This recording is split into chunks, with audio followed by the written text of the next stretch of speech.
Enlightenment की खोज अपने दिल और दिमाग को जगाने के साथ शुरू होती है। हर कोई दर्द भरी और अनचाही फीलिंग से दूर भागना चाहता है और जब परेशानी आती है तब सब अपने कंफर्ट जोन में छुप जाना चाहते हैं।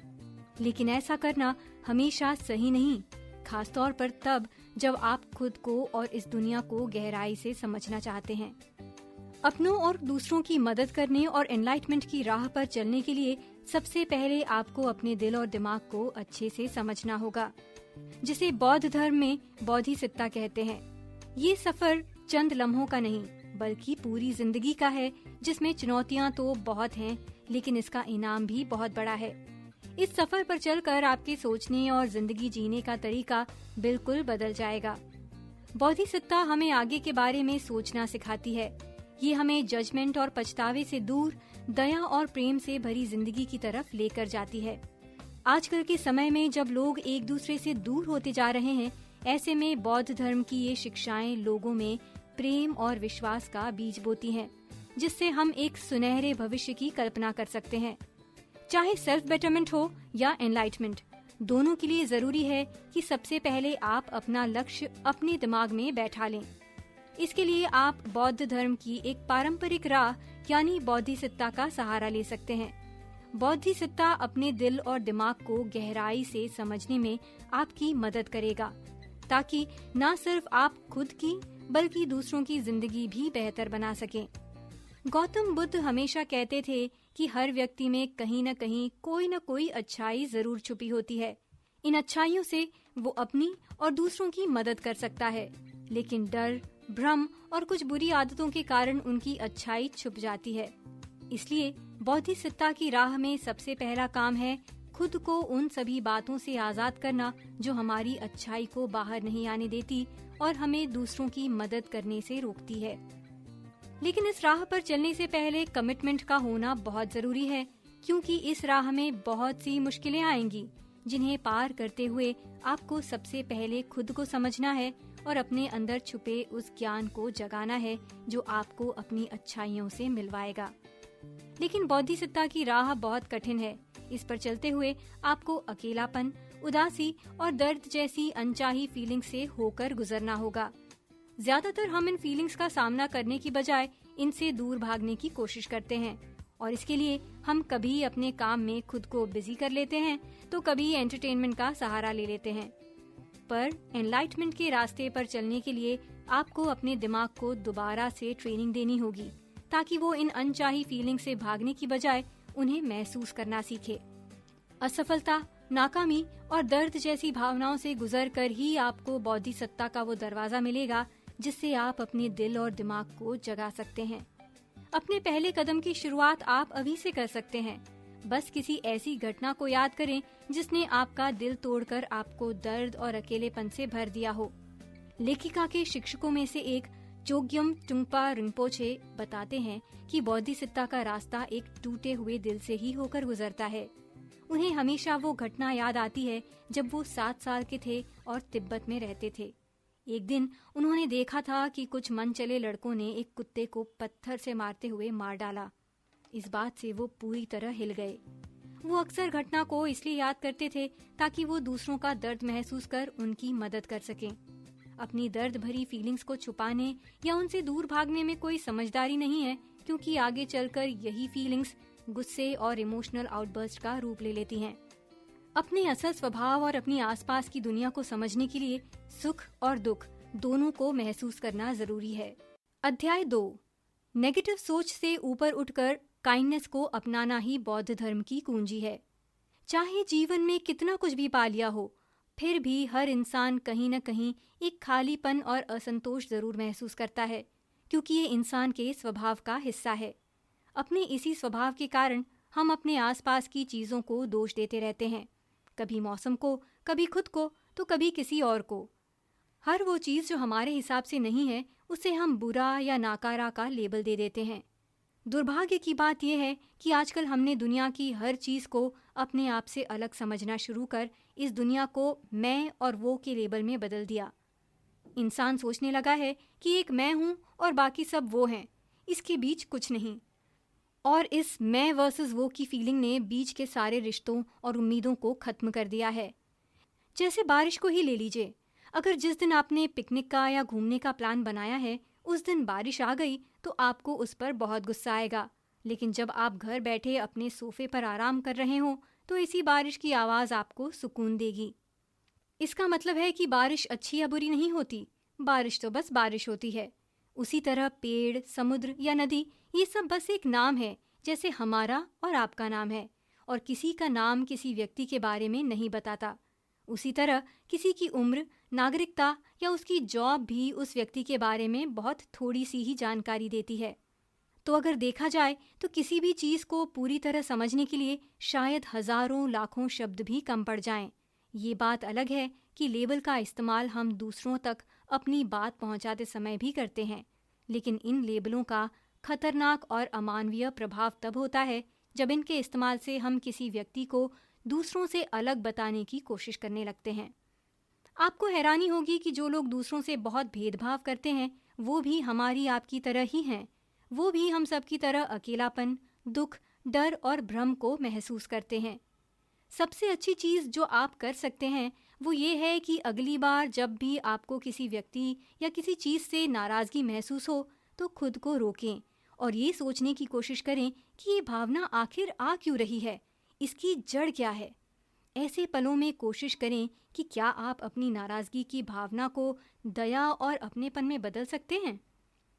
दूसरे शब्दों में कहा जाए तो हमें अपने अंदर छुपी दया और करुणा ढूंढनी चाहिए ताकि हम दूसरों की गलतियों को माफ़ कर सकें और ये समझ सकें कि दुनिया के सारे लोग एक जैसे हैं। बुनियादी तौर पर कोई भी इंसान दूसरे से अलग नहीं है। जब हम दुख, अकेलापन और डर जैसी भावनाओं को अपनाकर उन्हें महसूस करने लगेंगे तो हमें ये एहसास होगा कि दुनिया के हर कोने में हर व्यक्ति इन्हीं भावनाओं को महसूस करता है, इसलिए कोई किसी से अलग नहीं है। ये बात दूसरों को अपनाने में और उनकी फीलिंग्स और काम को समझने में हमारी मदद करेगी। हमारी ईगो एनलाइटमेंट के रास्ते का सबसे बड़ा रोड़ा है, इसलिए अपनी गलतियों को अपनाएं और साधारण चीज़ों की भी तारीफ करना सीखें। जब आप ईगो के बारे में सोचते हैं तो आपके मन में क्या आता है? दरअसल ईगो का मतलब हर व्यक्ति के लिए अलग हो सकता है, लेकिन बौद्ध धर्म के अनुसार ईगो हमारे मन का वो हिस्सा है जो हमेशा असलियत के साथ संघर्ष करता रहता है। ईगो को बदलाव नहीं पसंद, उसे हर चीज़ में कंट्रोल और स्टेबिलिटी चाहिए। इसकी यही बात हमारी असल ज़िंदगी से बिल्कुल अलग है, क्योंकि यहाँ तो कुछ भी परमानेंट नहीं है, रोज़ नए बदलाव आते हैं।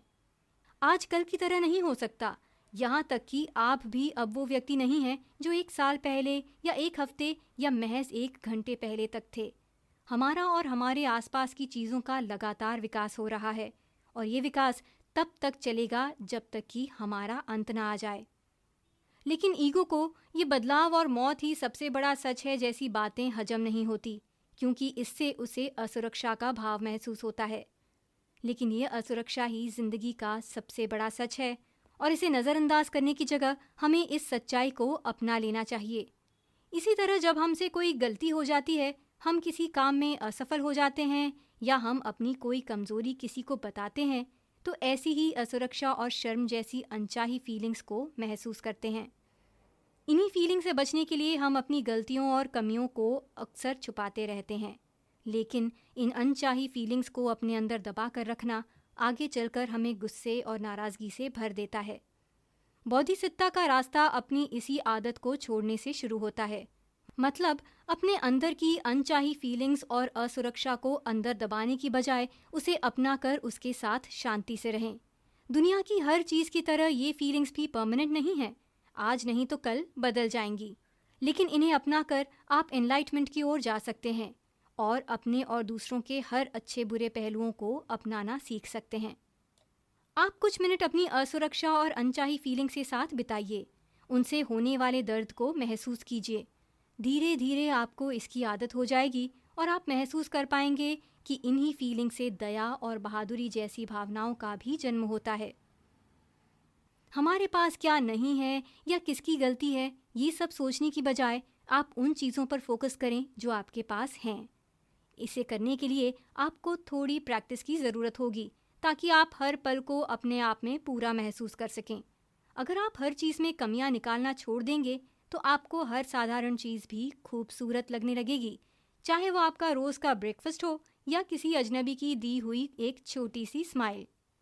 इसके लिए आप एक मंत्र अपने दिमाग में बैठा लीजिए कि जो जैसा है वो वैसा ही पूरा है और खूबसूरत है, और मैं भी जैसा हूँ अपने आप में पूरा हूँ।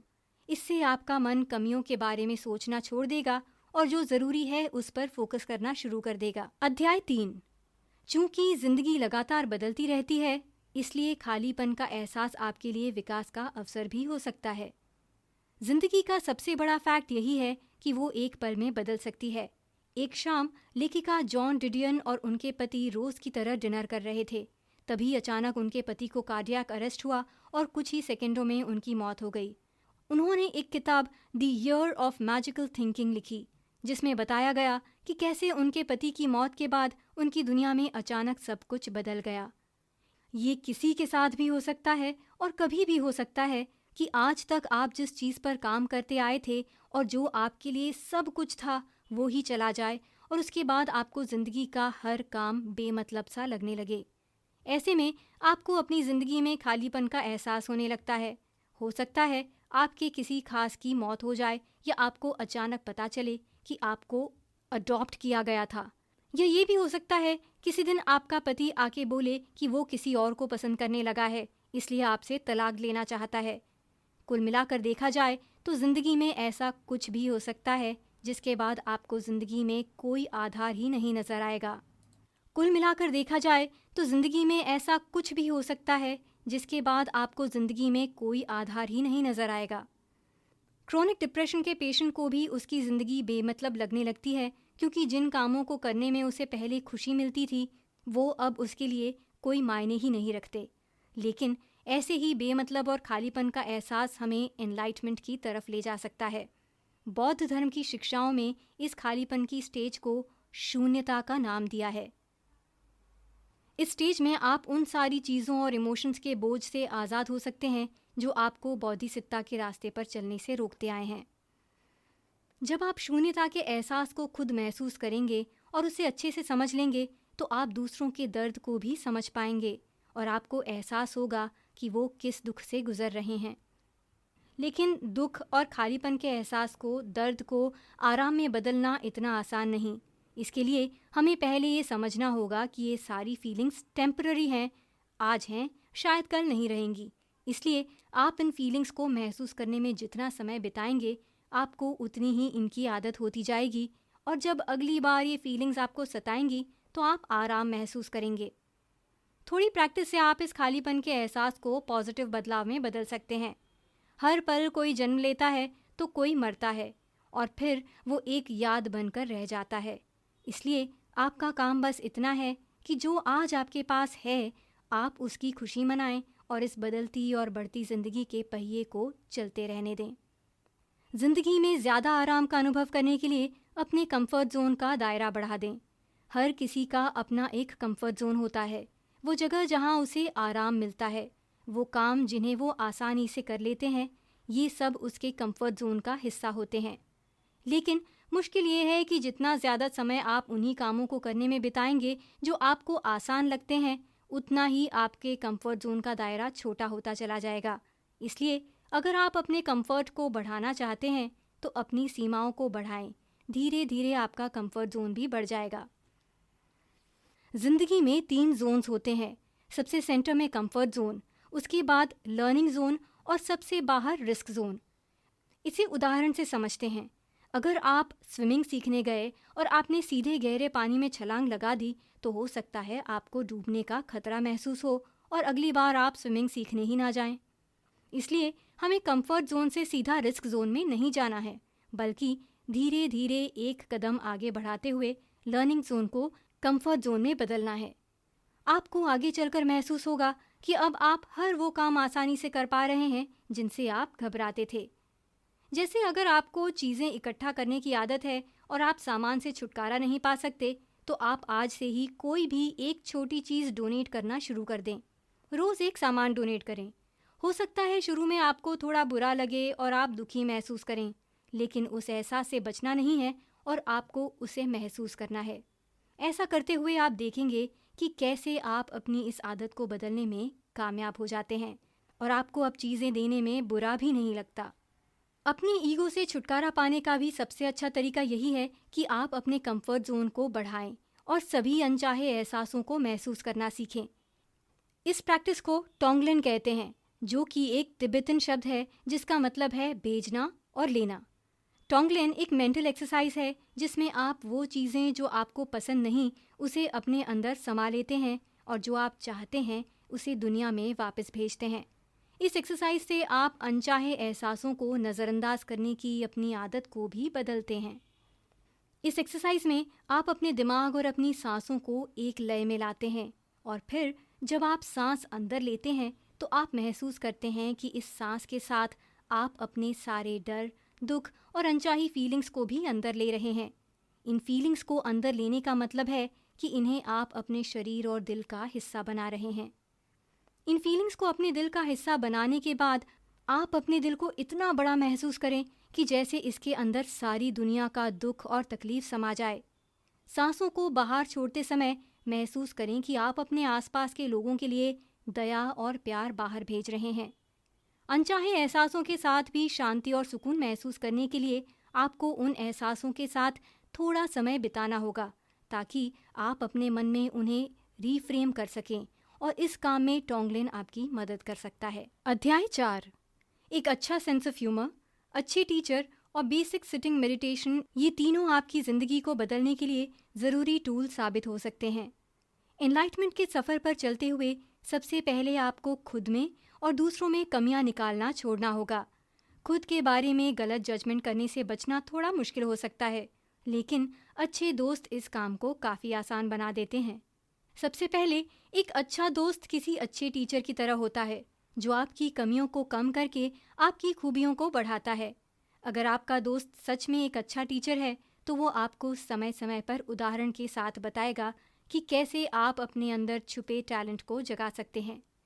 आपका दोस्त आपको खुद के साथ अच्छे से पेश आना भी सिखाता है, लेकिन अगर आपके पास ऐसा दोस्त है तो क्या आप उससे अच्छे से पेश आते हैं या आप उसकी छोटी सी गलती पर उसे बुरा भला कहने लगते हैं? क्या उसके गुस्से पर आप और भी गुस्सा हो जाते हैं या उसे मनाते हैं? क्या आप छोटी छोटी बातों पर उसे एक बुरा व्यक्ति समझने लगते हैं या आप इन छोटी बातों को भुलाकर आप उसे समझने की कोशिश करते हैं? इस बात का ध्यान रखिए कि एक अच्छा और सच्चा दोस्त अगर आपके पास है तो उसका साथ कभी ना छोड़ें। आप खुद को भी अपना एक अच्छा दोस्त समझें और अपने आप को हर बात में दोष देकर तकलीफ ना दें। खुद को सज़ा देने से अच्छा है कि आप वो करें जो बौद्ध धर्म सिखाता है, यानी अपने घबराए हुए दिमाग को काइंडनेस के पालने में सुला दें। एक अच्छे दोस्त के बाद बेसिक सीटिंग मेडिटेशन भी जीवन के बारे में आपका नज़रिया बदलने का एक असरदार जरिया साबित हो सकता है। इसके लिए सबसे पहले आप एक आरामदायक कुर्सी पर बैठें। अपने हाथ अपनी थाई पर रखें, पैर क्रॉस्ड और आंखें खुली। अपनी सांसों पर फोकस करें और हर आती हुई सांस के साथ अपने मन के दरवाजे खोलें और जब सांस छोड़ें तो खुद को अपने वातावरण के हिस्से के रूप में महसूस करें। जब आप इस एक्सरसाइज को करेंगे तो कई बार आपका ध्यान आपकी सांसों से हटकर आपके विचारों पर चला जाएगा, लेकिन आपको इन विचारों को बुरा या अनचाहे का टैग नहीं देना है। जब भी कोई विचार मन में आए तो बस उसे लेबल दिए बिना एक विचार के रूप में महसूस करें और जाने दें। फिर अगली सांस पर अपना फोकस बनाने की कोशिश करें। अपने विचारों के साथ आराम से पेश आएं और अगर ये बार बार आपके मन में आए तो इनसे परेशान होने की बजाय आप अपना ध्यान दोबारा अपनी एक्सरसाइज की ओर ले जाएं। अपने बुरे से बुरे विचारों को भी अपनाने में ये मेडिटेशन आपका बहुत साथ देगा। जितना ज़्यादा आप इन विचारों को महसूस करेंगे उतना ज़्यादा आपको इन्हें वेलकम करने में मदद मिलेगी। जब आप अपने दुखों और तकलीफ़ों के साथ भी कंफर्टेबल महसूस करने लगेंगे तब आप दूसरों के दुखों को आसानी से समझ पाएंगे और उनकी भी मदद कर पाएंगे। कुल मिलाकर जिन ख्यालों और फीलिंग्स को हम बुरा और अनचाहा मानते हैं, असल में वो हमारी पर्सनल ग्रोथ और एनलाइटमेंट का जरिया साबित हो सकते हैं। बौद्ध धर्म द्वारा बताई गई बोधिसत्ता नाम की राह इन्हीं फीलिंग्स का इस्तेमाल करके हमें खुद को और दूसरों को बेहतर तरीके से समझने में मदद करती है। ताकि हम अपने और दूसरों के दुख दूर करते हुए एनलाइटमेंट की ओर बढ़ सकें। क्या करें? अनचाही चीजों का भी स्वागत करने के लिए आप LESR टूल्स का इस्तेमाल कर सकते हैं। LESR यानी लोकेट, पता लगाएं, एम्ब्रेस, अपनाएं, स्टॉप, रुकें और रिमेन यानी वहीं बने रहें। जब भी कभी आप खुद को अनचाही फीलिंग से घिरा हुआ महसूस करें तो इस तकनीक का इस्तेमाल करें। सबसे पहले आप पता लगाएं कि वो फीलिंग आपके शरीर के कौन से हिस्से में रहती है। ये वो हिस्सा होगा जहां आप एक अजीब सा तनाव महसूस कर रहे होंगे। उसके बाद शरीर के उस हिस्से की ओर अपने पूरे दिल से प्यार और गर्माहट भेजकर उस फीलिंग को अपनाएं।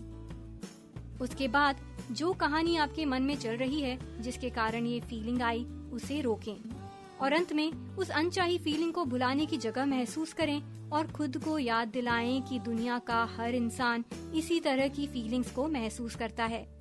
ऐसा करने से आप खुद को दुनिया के सभी जीवों से जोड़कर देख पाएंगे और धीरे धीरे आप इन अनचाहे ख्यालों से घबराना छोड़ देंगे।